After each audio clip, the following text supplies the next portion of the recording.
morning, people. Happy Thursday. One more day to go. I'm gonna try to stay here and give me a fresh 34 restart so I can run, because I gotta take this trailer in. Trailer got little problems, got a deflated tire, slow leak. When I drive, the tire airs up. See what the tire with these semi trucks, unlike cars, they got compressors. You got you got 4 compressors. You got 4 tanks up under the truck, 2 tanks on the trailer. Each of those tanks control the airflow in each tire. So all those tires, you got a valve. Now, you got dual tires, they all got a valve that connects the air brakes with the brake chamber, and it connects the tires. That will keep the tires, even if the tires are small leak in the tire, those tires will stay,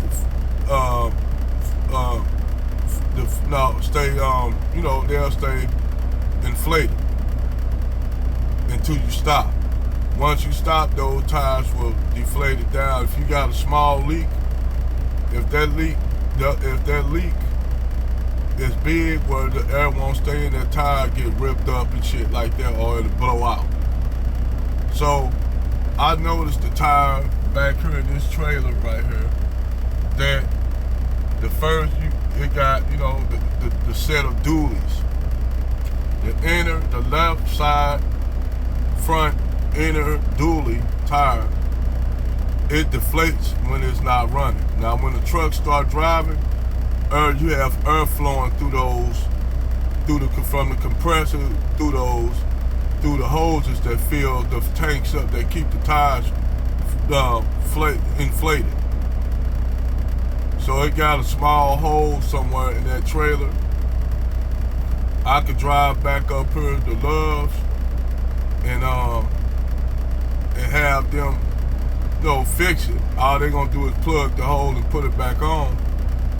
But then again, I could do that, run up here to the Love's and get it done. But shit, I could do that tomorrow and then take this trailer in, because this trailer need an inspection, it needed all kind of shit. And actually to be really kosher, DOT would put this trailer out of service. If DOT would have catch me and did an inspection on this trailer, they'll shut this trailer down. They'll put the trailer out of service until it get fixed.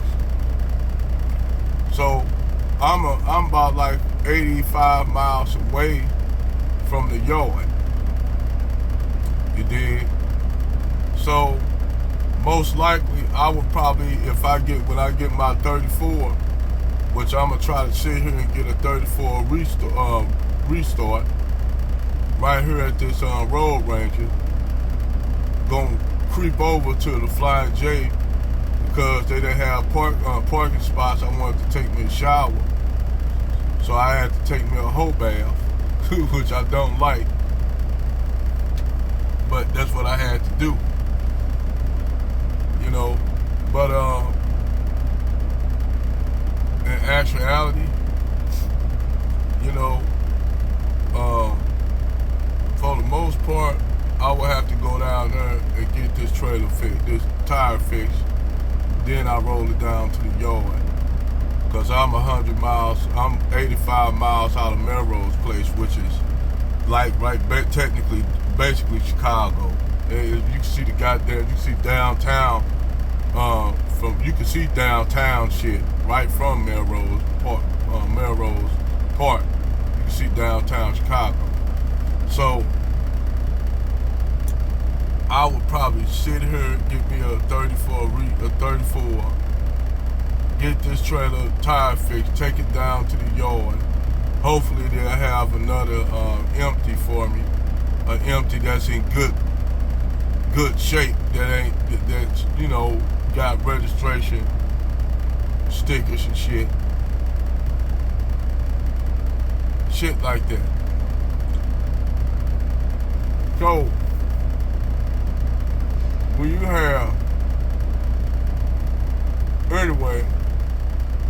that's really a topic I'm gonna talk about on another video. And I told General Tito I'm gonna get with him on just doing videos talking about trucking, talking about shit that applies to driving being a commercial CDL Class A driver. But anyway, let me get back on the subject what I was going to talk about, and this basically on music. Now, I like all kinds of music, whether it be hip-hop, R&B, old school, jazz, blues, and I like country. But for a long time, it's been a lot of vitriol from black artists that get into country. You had Johnny Pride, that was a country singer. He was always ridiculed or attacked by these white people for being in the industry. And it's funny how white people get into our industry. We really don't, we open them up with opening arms. Whether it be Eminem, Justin Timberlake, all these white artists that's out, they come into our music, we accept them with open arms. No problem. And you have this girl is in country. It's been a few black female singers in country, but a lot of them are marginalized to just black people that sing country. And they don't get the same support like white artists. They come over to our genre of music. Which really, if you want to break that shit down, to be frankly honest, all country music is plagiarized blues music. Most of your singers and artists that do country music, whether it be Johnny Cash, Willie Nelson, Dolly Parton, Loretta Lynn,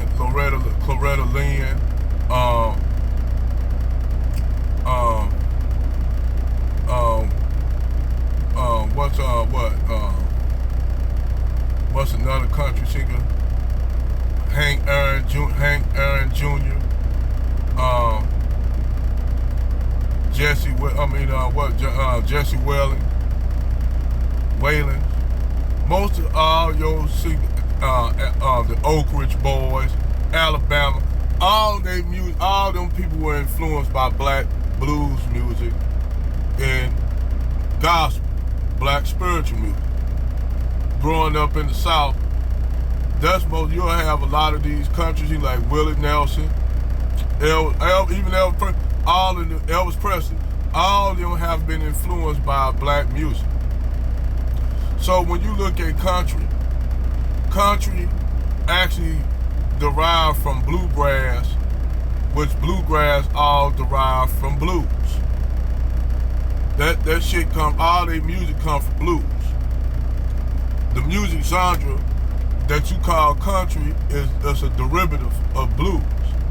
So when white people say shit like to this young lady that she said she faced a lot of discrimination and even go to concerts where they would call her nigger and all this kind of shit, and that's to be expected out of a lot of motherfuckers like them that don't even know the origins of their music they listen to. And considering now where you got a lot of this hip-hop actually saved country music, because country music was dying until Nelly did a video with I can't think the dude's name is that video, y'all know what I'm talking about, when Nelly did that on his country grammar album. He did that song, that crossover song, and it just pretty much like with Earl Smith and Ron DMC when they did Walk This Way crossover.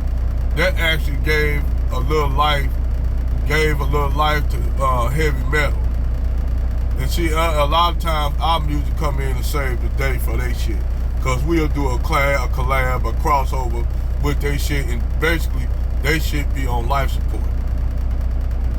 You know, a lot of they music be on life support. But our music genres die off like a motherfucker, like R&B. They say R&B. Those people say the R&B still alive. I said no, it's not. I said ever since R. Kelly, I said black women destroyed R&B with all this misandrous ass music about like married. I mean, what? All this misandric ass music came out. They actually destroyed R&B. You did. They actually destroyed it.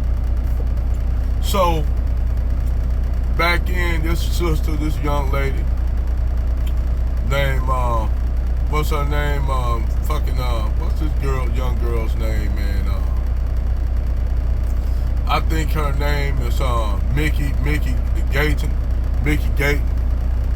And she a young single, young pretty little young girl, pretty, she do country. And she been facing a lot of racism, so she came out and said it on this live that she faced a lot of racism in that music. Well, I could have told her that's gonna be expected doing that music genre, because you got a lot of rednecks, a lot of hardline southern white nationalists and shit in this music. That's gonna be expected, And she was saying that you have country artists that see the shit out there, and they say this ain't how we are. I said, well, she said, well, it don't look like that to me, But I could have told her that, I said, you can't be naive. You got in the game thinking that it was gonna be an open gate, that these people gonna open you. They ain't let Johnny Cash in, not Johnny Cash, they ain't let Johnny Pride in like that. Johnny Pride had to do a couple cuts before they even actually like him.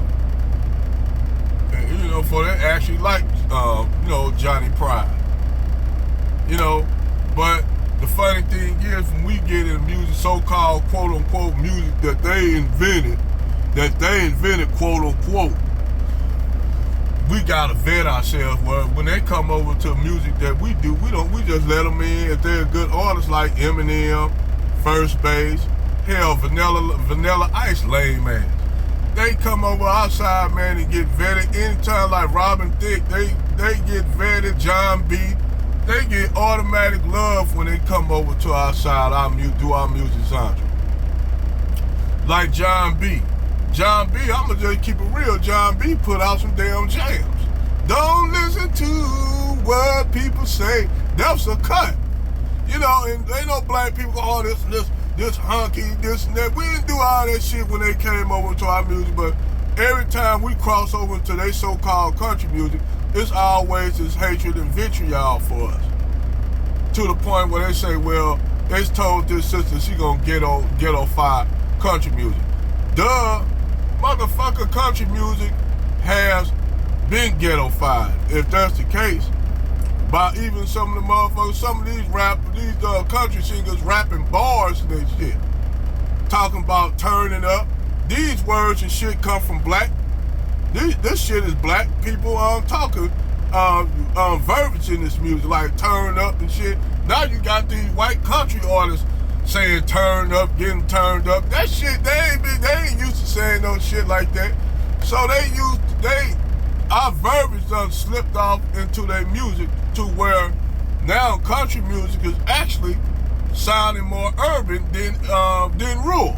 You know what I'm saying? Because the generation of people in both sides, you got that older group of people that's dying off.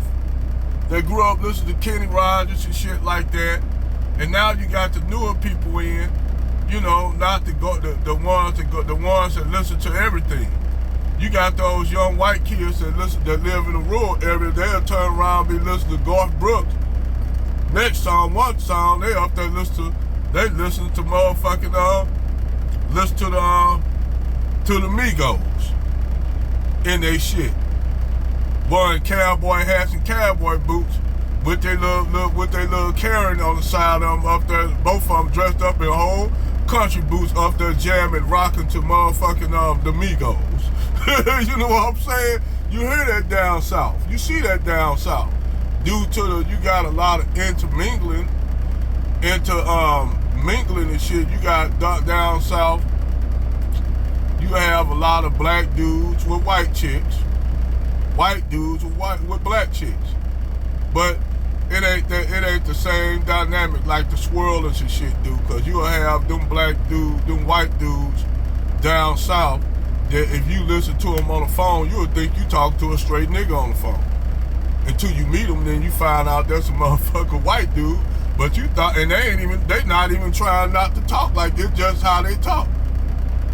Which that's where Tom Saul did make a lot of sense on what he's talking about, the verbiage that black people, urban black people use in rednecks. But then he was wrong about it because our culturally we different. You know? But like I said, I'm not a real follower of Aaron Snow because a lot of this shit could be debunked. And he a white, he pretty much a white supremacist apologist. Like Candace Owens and shit. Like when he turns around and said the Native Americans wiped out, they the ones wiped out the buffalo by when they got the horse and the gun. Like he said they were doing, but you got a whole bunch of buffalo. They would actually eat the buffalo, not waste them and take the pelts off. Tom Saul, while you up there caking for white folk. Y'all, like y'all coon niggas normally do. Sit up there and tell shit and try it without context. Like motherfuckers don't know what you trying to say and what you trying to do. Like y'all, like a nigga like me, not gonna be able to see the bullshit that you spinning.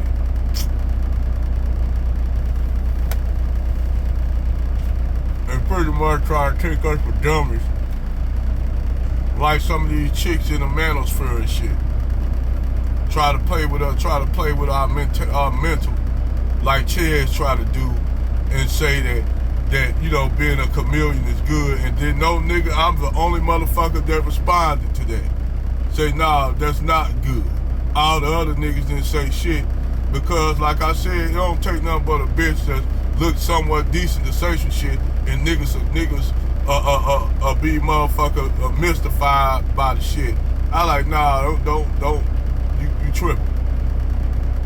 But anyway, back to my subject at hand. This girl been getting all kind of attacks and shit, you know, and even the fact, the only thing that I have a problem with her is when she got married, she hyphenated her name, and her husband didn't say shit about it. How the fuck you gonna be her husband not say nothing about her not hyphenating her name? Well, you could some you know, but I don't give a fuck. If you marry a woman, she hyphenate her name. To me, that shows you that she ain't falling under your leadership. Now, the dude supposed to be an attorney and shit like that, but what's her name? I forgot. They say he was Hawaiian. But there's no, when you say Hawaiian, what you mean? Polynesian or what? Anybody can be born on the island of Hawaii and be a Hawaiian. That show you how dumb motherfuckers are. They don't know anybody that's born on the island, on the state of Hawaii, which in a few million years gonna go right back under the water. State gonna be back under water. That state gonna disappear in a few million years because it's a volcanic island.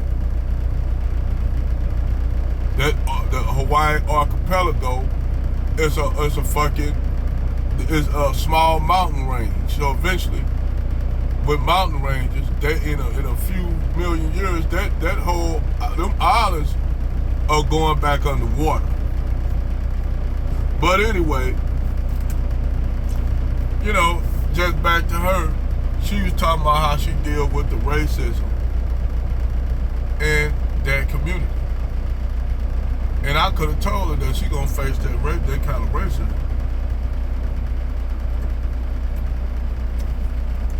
She can't get around that. And see, it really ain't no difference between Latin America in America, the United States for real, the English-speaking states. Because in some instances, black people are doing quite well, better than Latin America, due to the fact that we fought for everything we got. We didn't just lay up on our back. You know, we didn't got on our knee, get kicked in the teeth. We fought. We fought for everything. So that's why I tell people the difference. That's why you have much of a racial divide here in the States, because we ain't taking our subjugation.